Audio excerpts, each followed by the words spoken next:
Hi,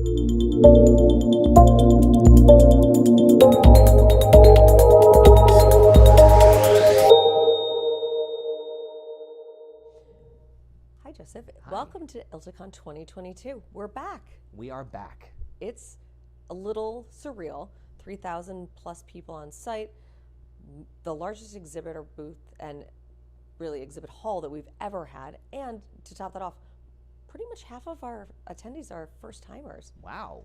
It's a really interesting market to come back into. And you guys have a really awesome booth. Where are you? We're at booth 213. And tell me a little bit about the booth because it is pretty cool looking. Well, thank you very much. We've gotten a lot of positive feedback on it. So for Immediation's first appearance at ILTACON, the thought was ILTACON is largely populated by folks who are chief information officers, chief technology officers, part of the IT team. What do they value? What do they really care about? And the answer was security. So what embodies security more than a bank vault? So we built a three-dimensional bank vault, and when you walk into the vault, because that's where you have your meeting, right? You see the safety deposit boxes, but you also see client files. Because for the CIO, it's about keeping firm and client data safe and secure, but still accessible. I enjoy the gentle nod to maybe a bank heist idea too. I was just thinking in coming in and stealing everything out of it. Well, that's why the vault door's open. But you would get locked inside. Tell me a little bit about Immediation because some of our viewers may not have heard of you guys. It's entirely possible. Immediation has been up and running in Australia and Australasia, really, Australia, New Zealand, and certain parts of Asia for about 5 years, and it is an online dispute resolution ecosystem. What that means is if you're doing negotiation, mediation, arbitration, or litigation, so that's courts, law firms, mediators, etc., what we offer is an entire end-to-end online workflow that can help everyone designed around the neutral so that it gives greater access, speed to resolution, and then data and analytics on the back end. We were talking a little bit before we started to roll camera that content has always been king. I think data might be creeping up there. How do you feel about data in the workflow that you guys are producing? The most fascinating thing about data is, yes, content is king, and I believe, as we said, data is probably prince, and it's just not king yet because they haven't determined what to do with it. Exactly. So there's a lot of data swimming around. How do you parse through it? What questions do you want your data to answer? And so what we've done is structure our platform so that the answers are there. And whatever pre-configured reports you're looking for or information you need is available when you've completed the workflow and gone through the process. Now, if you've done it, call it 50 times, 100 times, you now know how many lawyers it took to make this happen, how much time did we need to invest. Matters like this normally result in an award of, or a determination of X amount in whatever case it may be. Sure. When you have that kind of data, you can then take it to the front end and use it as a criteria screen to vet the matters that come to you and know which ones have a higher probability of success, which ones have a higher return on investment. You've taken the risk out of data management to a certain extent. We've empowered risk assessment with data. Okay. Talk to me just a little bit about that first time passerby for ILTACON, or really anyone who's in a workflow quandary that they can't quite solve. What question would you like them to ask you? I love that you asked me that question because the question I would like them to ask is actually the question they're asking us. And it's really for two reasons. One, the design of the booth. Oh my God, it's a vault. What do you guys do? Or what is Immediation? What do you do? I always answer the question with a question. Does your firm do litigation? 90% of the time the answer is yes. Oh, well then we've got something for you. Immediation itself, because we serve arbitration, mediation, negotiation, and even corporations, really. I joke that it's anything you shun: corporation, negotiation, litigation, arbitration, mediation. If a firm has a litigation team, the CIO and the IT team are very interested in offering the litigation team, the PGL and the litigation support team, any kind of technology that could assist them. Because let's face it, the litigation team is the last to get the technological candy. Absolutely.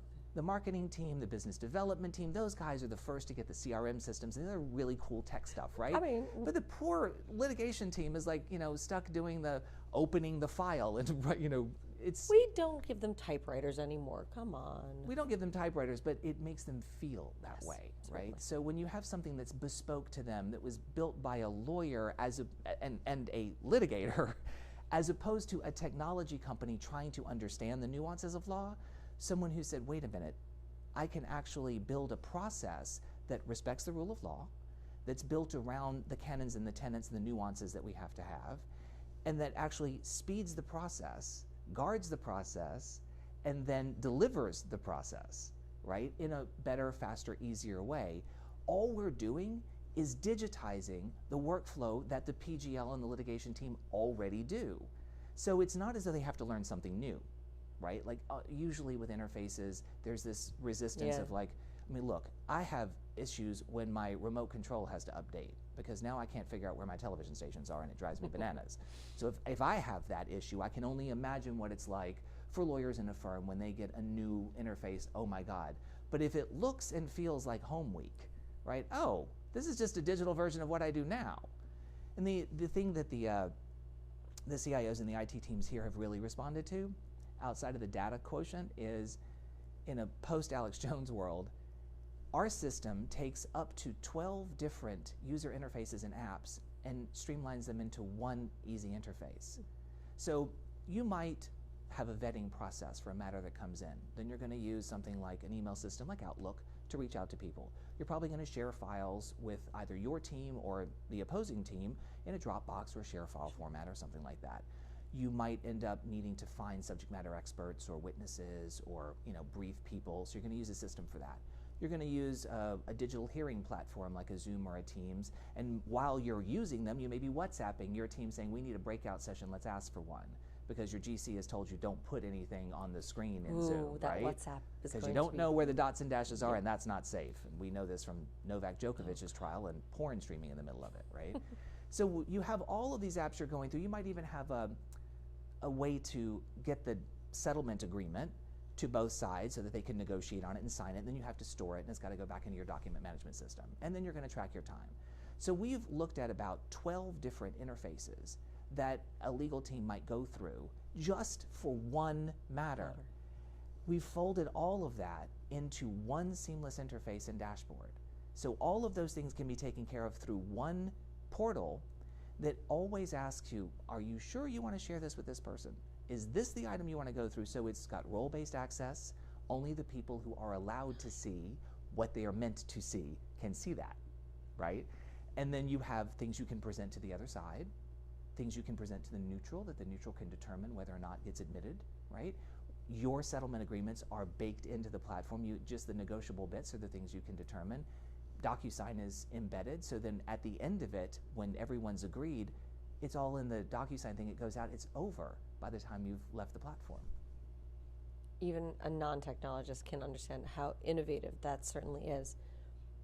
If this is your current state, and you guys have only been in the U.S. market for just a few months. Correct. It's been about a year now that we've come in. But keep in mind, with 5 years of serving the family court, federal court, and state court in Australia and New Zealand and working with law firms there, we did have a bit of a runway beneath us. Yes. And one of the things that seems to impress the arbitration community and some in the litigation community, we were just born. It was January 2020. We were brand spanking new, like we were just out there. You were ready to go. The Vienna Moot called us and said, we want to do our first ever online Vienna Moot. And our founder, Laura Keeley, was friends with the person who was running the Vienna Moot. It's a storied, moot court for, baby lawyers. And she said, we're brand new. Like we literally just emerged. You might want to give us a year or so. No, we want to do it now. Well, maybe we don't do all of them, we do some of them. So they kept pushing back and saying, no, we want to do the whole thing. And she gulped hard and said, okay. It was a baptism by fire. It was 500 moot court trials in 5 days. And of course, we were brand spanking new, so everything that could go wrong went wrong, right? We had crashes, we had issues, but we were right, brand spanking new. We still had a 98% completion rate. Now, all of those trips and falls in that situation made us that much stronger and that much better, so that we now knew we could capacitate that many cases at the same time on this platform, military-grade security. And when we say something is gone, actually the Victorian court asked us to go back and find something that we had deleted from 3 months before. We were delighted to find we couldn't get it. Immediation has only been in the US market for a few months, but you've been other jurisdictions in Australia for more than 5 years. Yes. It's a long buildup as we continue through the pandemic. Nobody wanted to be there. But now that we're here, we've moved so quickly. And you guys are moving at an enormously quick rate. Can I get an idea what a runway in maybe 3 years would look like? Absolutely. I think that by 2025, one of the things the pandemic has taught us is we know that things can be done using technology, right? Yeah. Now the question is, how do we optimize that? And how do we optimize it for legal? Let's face it, the legal industry had to pick up the tools around it in order for business continuity, right? So they picked up some tools that were not bespoke for legal because they had to continue doing their work and serving their clients. And that's great. The problem is that some of those tools, right, come with a caution. You need to use them with real caution because they weren't built for the subtle nuances of practicing law. Sure.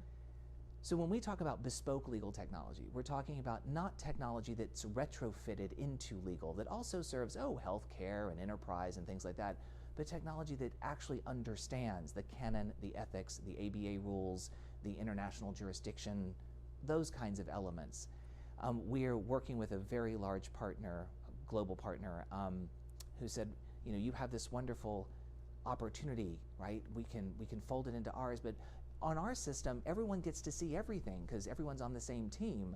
Why can't that happen on your platform?